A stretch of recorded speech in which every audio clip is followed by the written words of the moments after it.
Hello friends, I am Shweta Agrawal. Welcome on my YouTube channel Shweta classes. Friends, मैं आज आपको class 10th की RS. Agarwal की एक्सरसाइज 1.1 का क्वेश्चन नंबर 8 एक्सप्लेन करूंगी। In this question, if we have a positive integer n, then we have to prove that n cube minus n is always divisible by 6. Here we have the form n cube minus n and we have to prove that this is divisible by 6. So we have to do this question by the Euclid division lemma, and I already told you that when we do the Euclid division lemma questions, the first line of the statement means the starting of the question is always same, है ना? मैंने आपको previous videos में भी explain किया है. So we'll start our solution. So how we can solve this question? Let A and B are any positive integers. ठीक है, अभी हमने दो इंटीजर्स सेलेक्ट कर लिए हैं, A and B. Okay, and according to Euclid division lemma, Euclid division lemma, ठीक है। यूक्लिड डिविजन लेमा के हिसाब से क्या है हमारा Euclid division lemma? You all know ना, A is equal to b q plus r, यही तो होता है, where Q is also an integer and R is always greater than equal to 0 and less than B. तो देखिए, इतना statement तो fix है, जो कि जब भी हमारे पास यूक्लिड डिवीजन लेमा वाले क्वेश्चंस आएंगे उसमें हमें ऐसा तो लिखना ही लिखना है, because it is nothing, it's just a restatement of Euclid division lemma. यही यूक्लिड डिवीजन लेमा है. अब यहाँ से हमारा एक्चुअल क्वेश्चन स्टार्ट होता है कि हमें बी की वैल्यू क्या लेट करनी है, because you know that you can see that we have to prove that the form n cube minus n is divisible by 6. तो बहुत सारे स्टूडेंट्स ओनली 6 को देखेंगे और बस स्टार्ट हो जाएंगे, बी की वैल्यू 6 लेट कर देंगे. 90% क्वेश्चंस में हम भी यही बोलते हैं कि बी की value we will decide according to the given form. But if we can do or if we can solve or if we can prove the question with some smaller values, then we should do this with the smaller values. जैसे कि हमने NCERT के अपने first exercise के last question में भी किया था ना, जिसमें हमको प्रूव करना 9m 9m plus 1 9m plus 8. Similarly, we can do this question with the value of b equal to 3. ध्यान रखिएगा, इस क्वेश्चन को बहुत सारे लोगों ने b is equal to 6 से भी किया है, but I have the experience, और बहुत सारे ट्यूटर्स इसको b इज इक्वल टू 6 से कट कर देते हैं. वो बोलते हैं कि रॉन्ग है. क्यों? क्योंकि we can also do this question by taking b is equal to 3 से भी कर सकते हैं. इसी वजह से वो बोलते हैं कि जब b 3 से हो सकता है तो 6 से नहीं करना है. ऐसे तो आप बहुत सारे बच्चे उस वाले क्वेश्चन को भी 9 लेके करते हैं ना, 9 केसेस बना के, तो वहाँ पे भी वो रॉन्ग होता है. आपने भी देखा होगा, आपके स्कूल्स में भी टीचर्स ने उसको 3 लेके कराया. Similarly we will do this question by taking 3. Okay, हमें as much as smaller values लेनी होती है बी की. अगर वो किसी स्मॉलर वैल्यू से हो सकता है, पॉसिबल है, then we will do with the smaller values. Okay, so will let, यहाँ पे लेट कर लेते हैं, let b is equal to 3. अब ये आपको पता है कि अगर b की वैल्यू 3 है तो r की वैल्यूज क्या होंगी? यू नो ना कि अगर डिवाइजर आपका 3 है तो remainder is always less than b. Remainder is always less than the divisor ना. रिमाइंडर हमेशा डिवाइजर से स्मॉलर होता है. अगर जिससे आप डिवाइड कर रहे हो वो 3 है तो रिमाइंडर या तो 0 आएगा या 1 आएगा या 2 आएगा, यही तो होगा. So the values of r be 0 1 2, 0 1 2, 0 होगी या 1 होगी 2 होगी. अब इस 0 1 2 और b से इन दोनों वैल्यूज को अगर मैं इस स्टेटमेंट में पुट कर देती हूँ, यहाँ पे जो आपका यूक्लिड डिविजन लेमा वाला स्टेटमेंट है, then we get the value of, so a is equal to 3q plus 1 and 3q plus 2. देखिएगा, b की वैल्यू तो 3 है ना, बट r की I have taken different values. 0 यहाँ पे 0 है, यहाँ 1 है, यहाँ 2 है. तो now we have 3 cases and we will take the value of n equal to 3q plus 1 and 3q plus 2 and then we will prove that nq minus n is divisible by 6. तो ये हमारा आगे question का structure होने वाला है. तो हम सबसे पहले आपका ये वाला ले लेते हैं, let n is equal to 3q. तो यहाँ पे हम केस 1 लेते हैं, ठीक है. Let n is equal to 3q। अच्छा, ये जो 3q प्लस 1 और 3q प्लस 2 है, दीज नंबर्स और this forms represent any positive integer, है ना। ये किसी भी पॉजिटिव इंटीजर को शो कर रही है। एनी वैल्यू हो सकती है, पॉजिटिव, नेगेटिव, इवन, ऑड, कुछ भी हो सकता है, ठीक है, any positive integer. And if we take the value of n is equal to 3q, then we know that, पहले nq माइनस n को थोड़ा सा और सिंप्लीफाई कर लेते हैं। अगर nq माइनस n को we can write n into n square minus 1, and again if we open this bracket ना, we get n into n minus 1, n plus 1। तो अभी हम इसको यूज़ करेंगे, ठीक है। हम एक्चुअली जो हम पुट करेंगे ना वैल्यूज़, वो इस स्टेटमेंट में करेंगे, ठीक है ना। तो ये आप वैल्यू किस में पुट कर दो, उसमें। So nq minus n is equal to, directly मैं उसी में पुट कर रही हूँ 3q की वैल्यू। तो कितना आएगा, 3q minus 1 and 3q plus 1। आ रहा है ना समझ में क्या किया मैंने? I already written over here that the value of nq minus n is equal to n into n minus 1 n plus 1। और मैंने क्या किया, जो वैल्यूज़ हैं वो डायरेक्टली ओपन वाला जो फॉर्म है उसी में रख दी है, ठीक है ना। You can also right like, यहाँ पे भी आप n into n minus 1 n plus 1 रख दो और फिर नेक्स्ट स्टेप में वैल्यूज पुट करो, ऐसा भी कर सकते हो। Now you can see that this number is divisible by only 3। दिख तो ऐसे ही रहा है ना कि 3 से डिविजिबल है, 6 से कैसे करेंगे, but we can do very easily. How? क्योंकि यहाँ पे we will take another 2 cases.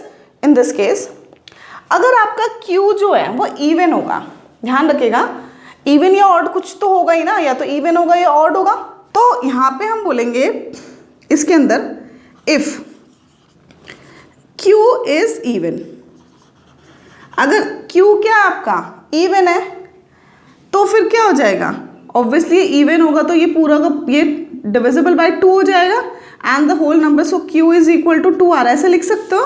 Then अगर ये Q 2 आ रहा है, then we can put this value here ना, 3 इंटू 2r, एंड इसको आगे ऐसे ही रहना, तो 3q minus 1 and 3q plus 1। तो ये तो आ गया ना डिविजिबल बाय 6, आ गया ना। सो इसको आप लिख दो, सो डिविजिबल बाय 6, ठीक है। तो फर्स्ट केस। अब लेकिन आप कह रहे हो ये तो इवन के लिए किया आपने, लेकिन अगर ऑड है तो, ठीक है, if Q is odd, Q is odd. अब अगर Q ऑड होगा तो यू शुड नो दैट कि अगर Q ऑड होगा तो 3q माइनस 1 और 3q प्लस 1 की वैल्यू इवन हो जाएंगी। देखो कैसे, अगर लेट अस सपोज Q की वैल्यू मेरी 5 है, तो 5 इंटू 3 माइनस 1 यानी कि 15 माइनस 1 यानी कि 14, और 5 इंटू 3 प्लस 1 यानी कि 15 प्लस 1 यानी कि 16। तो we always get a even number with 3q minus 1 and 3q plus 1। Means अगर आपका Q ऑड होगा तो ये दोनों इवन हो जाएंगे, और अगर ये इवन है फिर तो आपका डिविजिबल बाय 6 आ ही गया। If Q is odd and if Q is odd, then 3q minus 1 and 3q plus 1 both are even, ठीक है, बोथ आर इवन, सही है ना। So after that, so 3q minus 1 3q plus 1 is divisible by 6, ठीक है, is divisible by 6। ध्यान रखना, इसी वाले केस में हमको इसमें ऐसे 2 टाइम्स लेके चलना पड़ा इवन और ऑड के लिए, अदरवाइज नेक्स्ट 2 केसेस में आप इजीली कर सकते हो। देखो कैसे करेंगे, ये हमारा केस 1 हुआ है। अभी केस 2 जो है हमारा, in this we have the value of n is equal to 3q plus 1, ऐसे है ना वैल्यू। सो n क्यूब कितना होगा, n cube minus n is equal to 3q, इसी वाली वैल्यू में रखनी है मैं, n into n minus 1 n plus 1 में, ठीक है।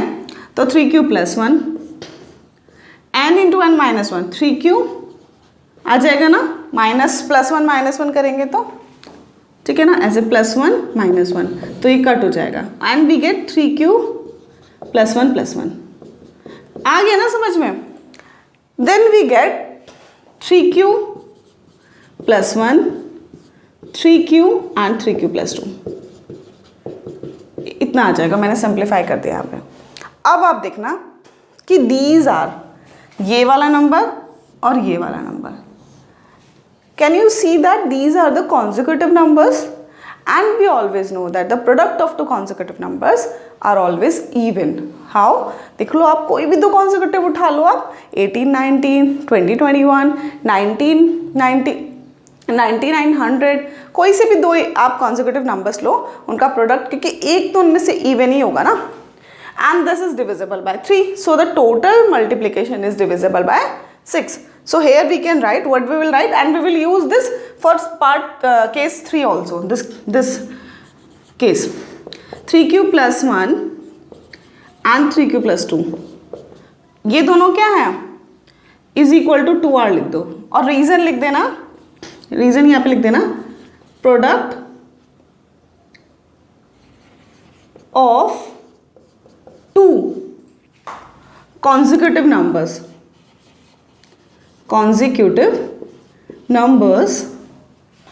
are always even.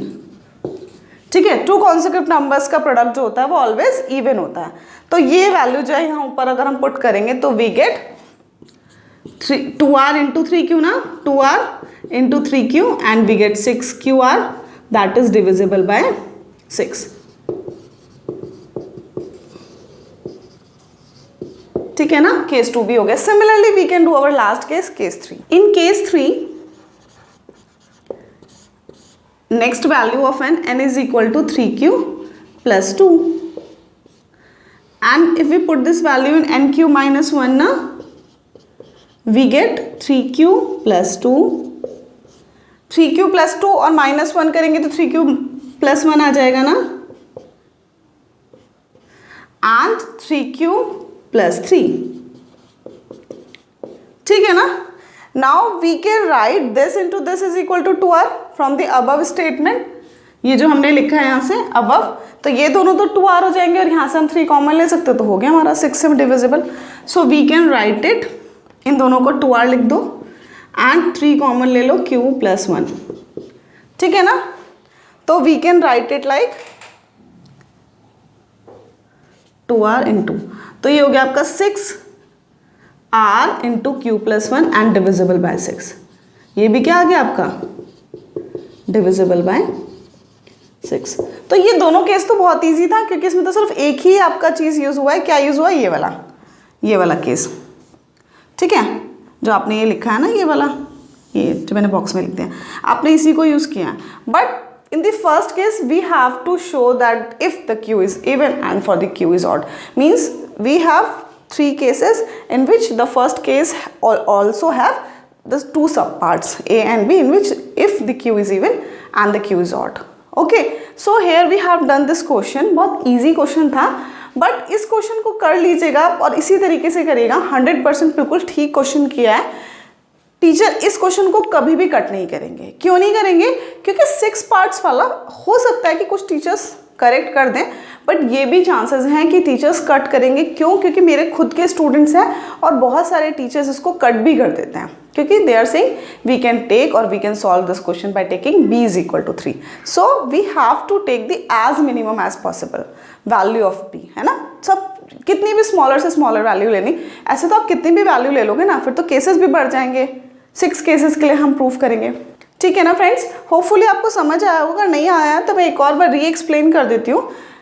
ये स्टेटमेंट तो जर्नल है जो कि हर क्वेश्चन में आता है, एंड इन दिस स्टेटमेंट हमने b की वैल्यू 3 लिया. अगर b 3 है तो ऑब्वियसली r की वैल्यू 0 1 2 होगा, सो दैट जो a की वैल्यूज हैं वो ये 3 वैल्यूज बन जाएंगी. b की 3 r की 0, b की 1 r की 1 सॉरी b की 3 r की 1 एंड b 3 r2 से ये.